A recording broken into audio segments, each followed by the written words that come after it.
Making headlines this hour. President appoints Sheikh Mohammed Rashid Ibrahim as head of Supreme Council of Fatwa. Foreign Minister leaves for Malaysia to attend the extraordinary session of Organization of Islamic Cooperation (OIC) on the situation of Rohingya Muslims. Lawyers at a United Nations court urge Turkey to release a judge who is being held in connection with July's coup attempt, saying his detention was delaying a genocide case.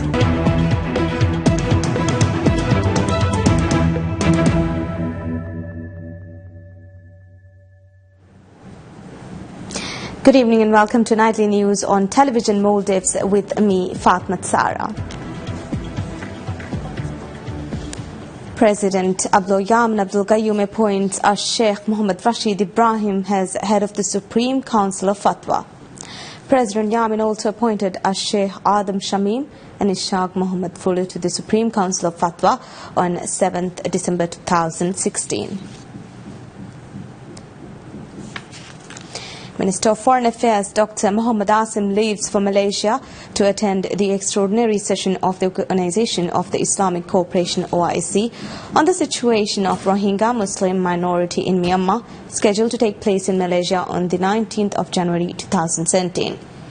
The OIC said on its website that the meeting will discuss genuine steps the OIC and the international community should take to urge the Myanmar government to allow delivery of humanitarian assistance to Rakhine State, address the root causes of the violence, and widen the scope of dialogue among groups to ensure the return of displaced Rohingya population to their homes in safety and dignity. Minister Asim is scheduled to deliver a statement at the Council of Foreign Ministers, which will also discuss the situation of more than 120,000 displaced and refugee Muslims within Myanmar. The Maldives became a member of OIC on 26th July 1976. Defence Minister Adam Sharif Umar says President Abdul Yamin Abdul Gayoom has mended the country's torn social fabric, resulting in a significant decline in the overall crime rate. He made the remarks at a gathering held at Alimas Carnival last night under the initiative of First Lady Fatma Ibrahim. At the gathering, the First Lady met residents of Male, Vili Male and Hulu Male and inquired about the difficulties faced by them. Cabinet ministers, parliament members and senior government officials attended the gathering. Speaking at the gathering, Defence Minister Adam Sharif noted the progress the country has seen under President Yamin and called on people to support the President's re-election bid. He further said the President has enlivened the country and praised his administration's efforts to protect the nation's Islamic faith and religious unity.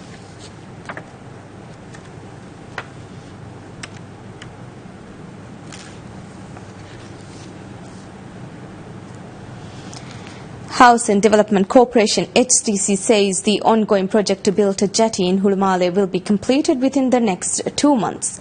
Speaking to PSM News, the Managing Director of HDC, Mohammed Simon, said that the project consists of building a roofed walkway and the installation of lamp posts. The Managing Director also revealed plans to construct finger jetties which could accommodate vessels at both sides of the jetty. He said that HDC has noticed that with the growing population of Hulumale, additional jetty spaces are needed to accommodate the vessels. Hulumale has a population of over 50,000 people.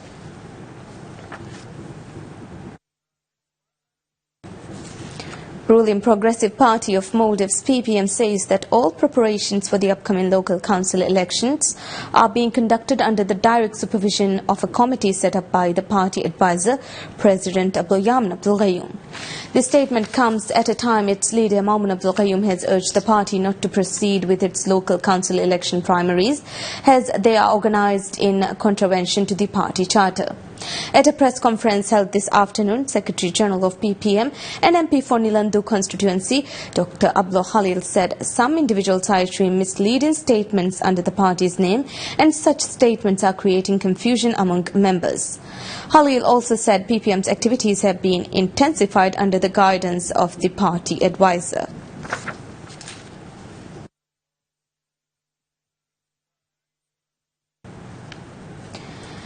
Velidu Island Council says the island's harbour construct project is nearing completion. Speaking to PSM News, Vice President of Velidu Island Council Ibrahim Ali said 80% of the jetty area and 60% of the outer seawall has been completed. He also added dredging and other works of the project will be completed by July of this year. The construction of 1,000-foot long and 550-foot wide harbour was contracted to Maldives Transport and Contracting Company (MTCC) in March 2016. Velidu has a population of 2,700 people.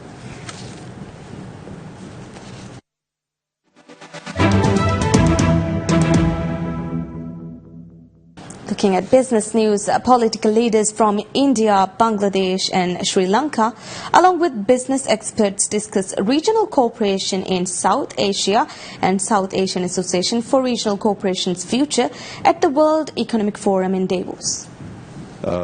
Do you all want to comment on Concerns about its future arose last year when a summit of SAARC leaders set for Islamabad in November has been postponed indefinitely amid a rising tension between arch rivals India and Pakistan. Indian Trade Minister Nirmala Sitharaman said that the economic buoyancy about South Asia is something which no country can ignore. The economic buoyancy that you can talk about when you talk about South Asia is something which no country can ignore. So I don't think the question should even arise in anybody's mind. Manvinder Singh Banga, operating partner at a buyout firm client Dubilia and Rice, said he was astonished about a possible speculation that SAARC was dead. About SAARC being dead, I'm just astonished that one cancelled meeting can lead to even a supposition or a preposition of that nature. Let's just look around at this table. And if you roll the clock back 10 years and you think about the relationships between India and Bangladesh or India and Sri Lanka, they weren't exactly where they are today. Progress is made, and it is made through leadership which is truly thoughtful and mature and wise on all sides. And I think the fact that there may be one particular political relationship which is not yet matured should not lead us to a conclusion that this entire constellation of countries cannot relate. The discussion on the future regional cooperation in South Asia include the issue of a bilateral and multilateral economic relations between SAARC members. Sri Lanka Prime Minister Ranil Wickremesinghe said his country would like to have a bilateral relations outside SAARC. So want to deal with the other Bay of Bengal countries where we have to trade. We are dealing with the European Union, with China and Japan that we feel. So, but if you ask Bangladesh, they'll work in a different way. So let us all do our bilateral relations and see how it works out. There's no other way that we can do this.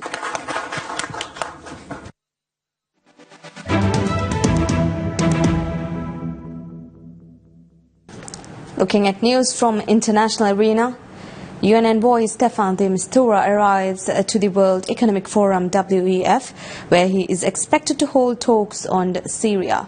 He was seen at the Congress Hall meeting with the International Red Cross President Peter Maurer.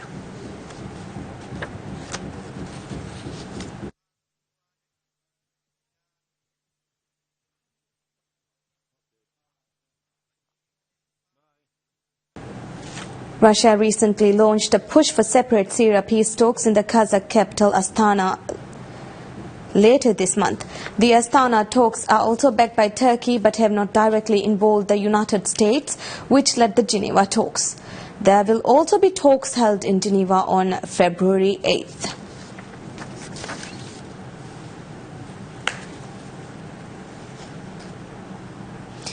The killing of civilians by the Nigerian Air Force in an airstrike targeting Boko Haram militants has triggered outrage and questions among residents in the West African country.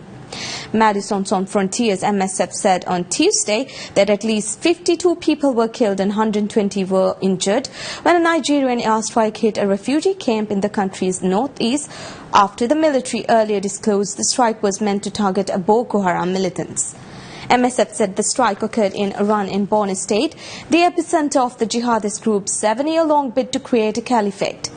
Nigerian General Lucky Irabor, a regional military commander, located the incident at Kala Balje, a district that includes Ran.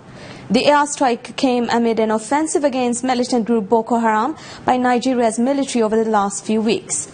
President Muhammad Buhari said last month a key camp in the militant group Sambisa forest base in Borno State had fallen. A statement issued by the presidency said the airstrike was a regrettable operation mistake that happened during the final phase of mopping up insurgents in the northeast.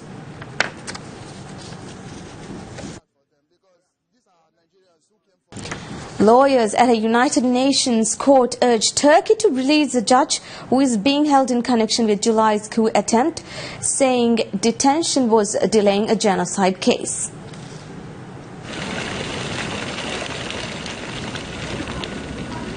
Judge Aydin Sedaf Akay has been held since September, one of tens of thousands of Turkish officials arrested in a crackdown on people and organizations after the foiled coup in which hundreds died. Lawyers on both sides of a bid by the defense to reconsider a Rwandan politician's conviction for genocide said Akay's absence was holding up the case. Turkey did not attend a hearing in The Hague on Tuesday about Akay's situation and declined to make submissions on his detention, which the court views as illegal because of the diplomatic immunity he enjoys as a UN judge. Turkey was a strong early backer of the international courts set up in the 1990s to try mass crimes from the Yugoslav wars and the Rwandan genocide, but it has become more unilateral under President Recep Tayyip Erdogan. Akay, a diplomat and a long-serving international judge, had been assigned to a panel assembled to determine if new evidence showed Rwandan Augustin Nigarbatwe had been wrongfully convicted of a genocide and jailed for 35 years. Nigarbatwe's lawyer, Peter Robinson, rejected the prosecution's suggestion that Akay might be replaced by a different judge. If a state can arrest a judge and the judge has to be replaced because of that action, then our judges are subject to the restrictions that any state may choose to impose upon them by taking away their immunity in one form or another. That goes to the very heart of judicial independence. We don't want judges having to answer to their states or be fearful of their states if they take a certain decision or they don't. They have to be completely independent. That's why they have diplomatic immunity. Robinson said Nigarbatwe should be given a provisional release in a safe house pending Akay's return to duty. Erdogan has blamed the coup on supporters of exiled Muslim cleric Fethullah Gulen, but critics accuse him of using the purge to rid himself of opponents, many with no links to the coup or Gulen's movement. Iranian President Hassan Rouhani says that US President-elect Donald Trump's statement on abolishment or renegotiation of a nuclear agreement is just a bravado-like slogan because the comprehensive agreement reached on Iranian nuclear issue is not a bilateral agreement and Iran will not renegotiate with the United States. Rouhani also noted that the current comprehensive agreement has been endorsed by the UN Security Council. Therefore, Iran will not start a new negotiation with the US concerning the agreement. With regard to the Iranian hardliners mounting opposition to the agreement, Rouhani said the implementation of the agreement was yielded fruitful results for Iran. Sanctions imposed on the country's oil and gas industry have been lifted. Great changes are taking place in Iran's transportation industry, and Iran's banking industry began to resume some of its businesses with other countries. In addition, Rouhani showed his expectation for the success of Syria peace talks to be held in Astana.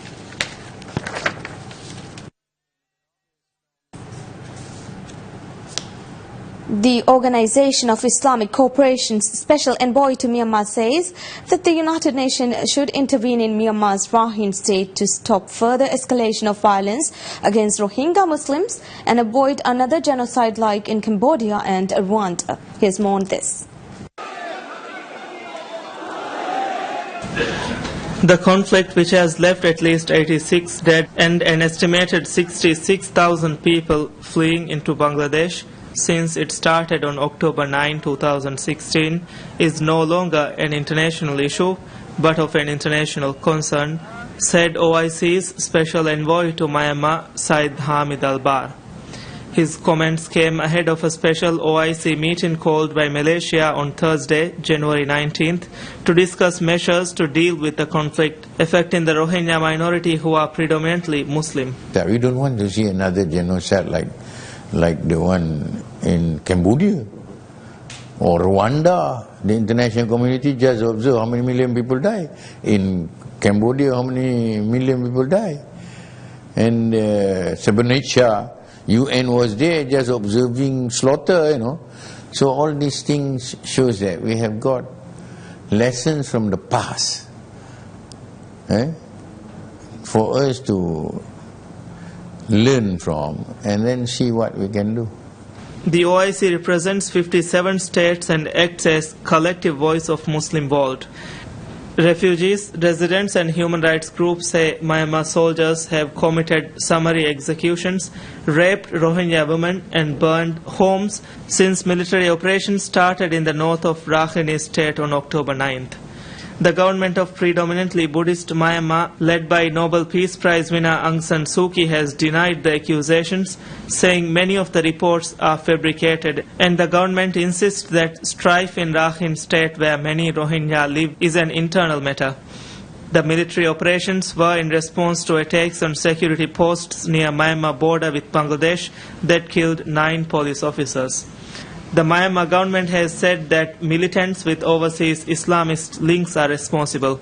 So the recent events have shown that the Rohingya community needs protection and the sense of feeling that they are part and parcel of Myanmar's citizenry. So I think it's quite normal for OIC to say, in its statement, to say that first give them their citizenship back. Many other international groups are also calling for an UN intervention in Myanmar.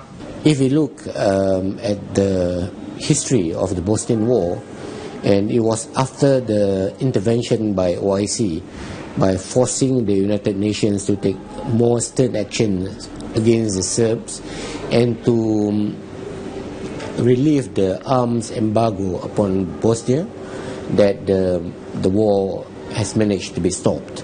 And I believe that if there was such an action from OIC right now, there is a possibility that we could end atrocities and the persecution among the Rohingyas in Burma. A Myanmar government spokesman said it will not attend the OIC meeting as it is not an Islamic country, but that it had already made its action clear to ASEAN members at their last meeting in December, and that UN intervention would only end up facing unwanted resistance from local people. About 56,000 Rohingya now live in Muslim minority Malaysia, having fled previous unrest in Myanmar. Malaysia, which is the Southeast Asia's third largest economy, broke the tradition of non-intervention by members of the Association of Southeast Asian Nations, ASEAN, by speaking out in the conflict, calling on the 10-member bloc to coordinate humanitarian aid. A South Korean judge questions Samsung Group leader J.Y. Lee behind closed doors to decide whether he should be arrested over his alleged role in a corruption scandal that led Parliament to impeach President Park Geun-hye. Lee, in dark overcoat and purple necktie, did not answer questions from reporters as he left the Seoul Central District Court after the nearly 4-hour hearing and headed by a car to a detention center to await his fate. One of the 5 attorneys representing Lee struck a positive tone, saying the legal team had argued its case sufficiently.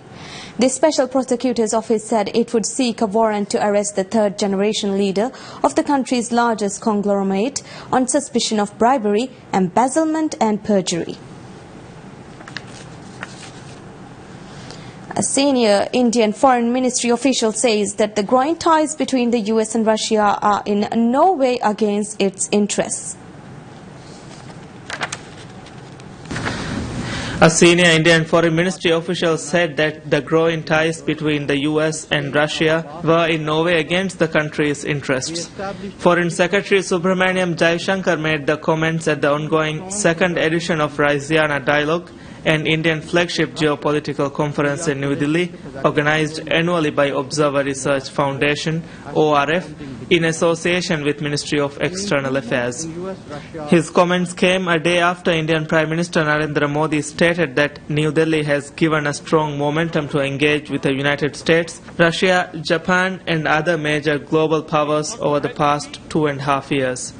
Modi said in his inaugural address at the Raisiana Dialogue that he had spoken to US President-elect Donald Trump to deepen strategic ties between the two countries. Jaishankar said India will continue to engage in efforts to improve bilateral ties with China this year. With China, the overall broadening of ties, especially in business and people-to-people contacts, has been overshadowed by differences on certain political issues. But it is important for the two countries not to lose sight of the strategic nature of their engagement, or falter in their conviction that the rise can be mutually supportive. We will continue to invest more energy into this account in 2017. India-China ties have soared recently after Beijing opposed New Delhi joining a group of nations seeking to prevent the proliferation of nuclear weapons by controlling access to sensitive technology. China has said it would not bend the rules and allow India membership as it had not signed the Nuclear Non-Proliferation Treaty, the main global arms to control pact. India has also expressed disappointment after China blocked its request to add the head of Pakistan-based militant group Jaish-e-Mohammed to UN Security Council blacklist of groups linked to Al-Qaeda. India has accused Jaish-e-Mohammed and its top leader Maulana Masood Azhar of masterminding several attacks, including a deadly assault in Indian airbase in January last year. China has long been a strong diplomatic, military and economic supporter of Pakistan, and the two call each other all-weather friends. More than 250 participants from 65 countries are taking part in the conference. The first edition was attended by 120 participants from 40 countries.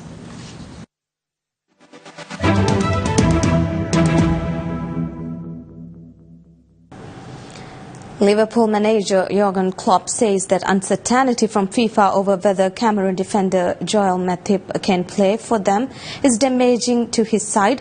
Eddie Matip would ideally play against Plymouth in their next match. The uncertainty arises from 25-year-old Matip's early retirement from international soccer. FIFA confirmed on Monday that it had replied to Liverpool by directing the club to the applicable provisions of the regulations on the status and transfer of players in a particular Article 5. That states that a player called up by his country for an international tournament is not entitled to play for his club during that period.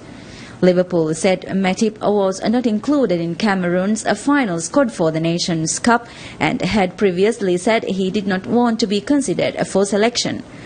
The English club added that Cameroon's FA had failed to confirm that Matip could play club football while the tournament was taking place in Gabon.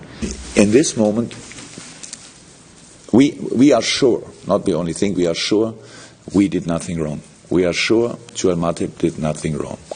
He didn't play for Cameroon since 2015. Means since he's here, he was not a Cameroon national player.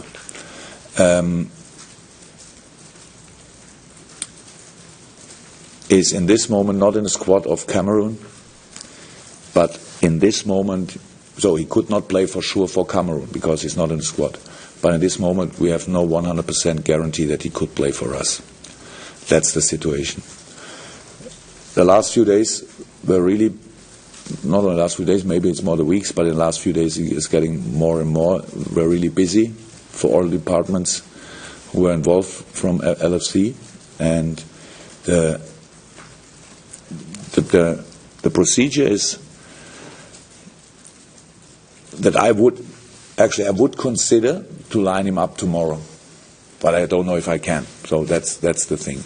It would make, from the sports side, it would make absolutely sense, perfect game for him, and all that stuff. But I'm not sure if I can. FIFA rules stipulate that associations wishing to call up a player for the final competition of an international tournament must notify the player in writing at least 15 days before the beginning of the relevant released period. I accept rules in life, I don't know, and wherever, but I think they always should based on human sense. And for me now, as a not lawyer, not a legal person, it's pretty difficult. So we have a running season. And if he wouldn't have been injured, what he was obviously, then he couldn't play since the 2nd of January. If we go to Friday, and if FIFA opens a case then, well, I don't know. I don't think they will, because we are really sure everything is all right. Then it would be, and that's what they already told us, then it would be between 7 and 10 days until we get a decision. In England and in our situation, that would mean United involved, Plymouth involved, Swansea involved, then another 7 days, another 2 games. It's kind of, from the 2nd January, if you want to make it really big, it's 8 games or something. And at the end, if the result is what we think it will be, even if they open a case, that everything is okay with Joel, then he didn't play 8 games, or let me say 4, because he was injured before, without doing anything wrong. The Merseyside club also looked ahead to their FA Cup replay on Wednesday against 4th-tier Plymouth Argyle. I said before the last game that a lot of good reasons to line up like we did, and that will be the same case for the Wednesday. We will have good reasons for the lineup, and the first and best reason is we want to win the game and want to go to the next FA Cup round, and then you will see. Probably it will be different to the game, to the team we had in the first game, but that's not 100% sure. So we have to wait a little bit, but will be good. Well, that's it for tonight. Stay tuned for more updates of recent current affairs stories here on Television Maldives. Thank you for joining us. Wish you a pleasant evening. Good night.